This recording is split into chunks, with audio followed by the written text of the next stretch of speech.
দীর্ঘ ১ মাস ধরে চলতে থাকা বাংলাদেশের শ্রীলঙ্কা সফর প্রায় শেষের দিকে, অবশ্য প্রায় বলবো না, শেষের দিকেই। আগামীকাল আর মাত্র একটি ম্যাচ বাকি আছে, যেটা শেষেই বাংলাদেশ ফিরবে ঘরে। অর্থাৎ ঘরে ফেরার আগে বাংলাদেশের আসলে প্রাপ্তি কি? বাংলাদেশ টেস্টে হেরেছে, বাংলাদেশ ওয়ানডে সিরিজ হেরেছে, বাংলাদেশের সামনে শুধুমাত্র একটি সুযোগ, সেটা হচ্ছে টি-20 সিরিজ জয়। অর্থাৎ সিরিজে ১-১ সমতা। এখন বাংলাদেশ আগামীকাল ম্যাচটি জিততে পারলে এই প্রেমাদশায় অন্তত একটি সিরিজ শ্রীলঙ্কা সফর থেকে নিতে পারবে। তার আগে ডাম্বুলায় যেভাবে বাংলাদেশ যেভাবে জিতেছে এবং বাংলাদেশের জয়টা যেভাবে এসেছে শ্রীলঙ্কাকে উড়িয়ে, সেই জয় থেকে ড্রেসিং রুমে এখন নিশ্চিতভাবে স্বস্তি কাজ করছে।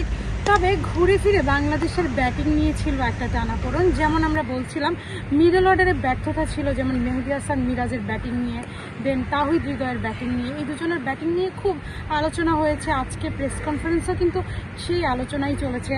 কোচ সালাউদ্দিনকে জিজ্ঞাসা করা হয়েছে। সবাই আসলে শঙ্কায় হচ্ছে মিরাজের ব্যাটিং এবং তাওহিদ হৃদয়ের যে স্লো মন্ত্রজিক ব্যাটিং তিনি খেলেন, সেটা নিয়ে প্রশ্ন উঠেছে। তার চেয়ে শামীম পাটোয়ারি, যিনি আগের ম্যাচেও হচ্ছে লিটন দাসের সাথে চমৎকার জুটি গড়ে বাংলাদেশের ভিতটা গড়ে দিয়েছেন, অর্থাৎ বাংলাদেশকে সহজ স্কোরটা করতে সাহায্য করছেন, সেই শামীম পাটোয়ারিকে কি আগে আরও উপরে খেলানো যায় কিনা, এটা নিয়ে কিন্তু প্রশ্ন চলছিল। সেই প্রশ্নের মাঝে আমরা কিন্তু অনুশীলনে দেখছি যে তাওহিদ হৃদয় অনেকক্ষণ ব্যাটিং করেছেন এবং খুব লম্বা শট খেলেছেন। ঠিক সেম এখন ভিডিওটা চলাকালীন কিন্তু ব্যাটিং করছেন মেহেদী হাসান মিরাজ। আমরা দেখছি মেহেদী হাসান মিরাজ মাঠের চারপাশে শট খেলেছেন এবং তিনি চেষ্টা করছেন ওভারকাম করতে কীভাবে বোলিংয়ের পাশাপাশি ব্যাটিংয়ে মিডল অর্ডারের দায়িত্বটা পুরোপুরি নেওয়া যায়। সেই চেষ্টায় আমরা লাস্ট 30 মিনিটস ধরে দেখছি মিরাজের ব্যাটিংয়ে, এবং তার আগে আমরা তাওহিদ হৃদয়ের ব্যাটিংয়ে একই দেখেছি। আরেকটা ব্যাপার বলে রাখি, বাংলাদেশ দল সাকিব আল হাসানকে নিশ্চিতভাবে মিস করছে, কারণ আমরা একই কথা শুনেছি সালাউদ্দিনের মুখেও। সাকিব যখন ছিলেন তখন বাংলাদেশের একজন বোলার, একজন ব্যাটসম্যান, দুজনের রোলে কিন্তু প্লে করতেন সাকিব আল হাসান।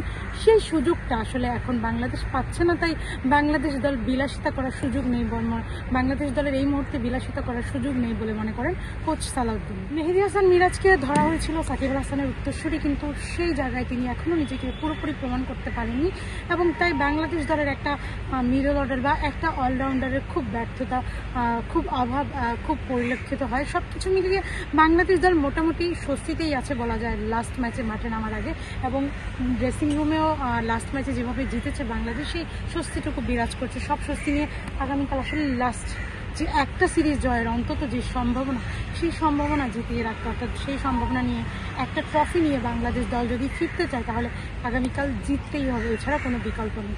বাংলাদেশ দলেরও পরিকল্পনা ওইটুকুই। হয়তো বাংলাদেশ দল কালকে উইনিং কম্বিনেশনে একটির বেশি হয়তো পরিবর্তন আনবে না। আমরা যতটুকু জেনেছি একজন পেসারের ইনজুর সমস্যা হচ্ছে, তার বদলে আরেকজন হয়তো পেসার ঢুকতে পারে। এই একটি পরিবর্তন ছাড়া আগামীকাল পরিবর্তনের খুব একটা সম্ভাবনা নেই, কারণ উইনিং কম্বিনেশন কোনো দলই ভাঙতে চায় না। কিন্তু বাংলাদেশের পেসারদের আসলে রেস্ট দিয়ে খেলতে হচ্ছে, যাই লাইক শরীফুল ইঞ্জুরিতে, আপনার তাসকিন ইঞ্জুরিতে, তাই তাদেরকে রেস্ট দিয়ে খেলানোর একটা প্রসেস আমরা পুরো সিরিজে দেখেছি। কারণ বাংলাদেশের টিম ম্যানেজমেন্টও এটাই চায় যে যেন পেসাররা এক ম্যাচের জন্য যেন ফুল 1 বছর তাদের ঘরে পড়ে যেতে না হয়, অন্তত বিশ্রাম দিয়ে তাদের থেকে যেন বেশি সার্ভিস নেওয়া যায়। তাই পেস বিভাগের পেসারদের রেস্ট দিয়ে খেলানোর সিদ্ধান্তটা বাংলাদেশের টিম ম্যানেজমেন্টের। সব কিছু মিলিয়ে এই ছিল কলম্বোর প্রেমাদাসা স্টেডিয়াম থেকে খবর। হিমু আক্তার, দেশকাল নিউজ।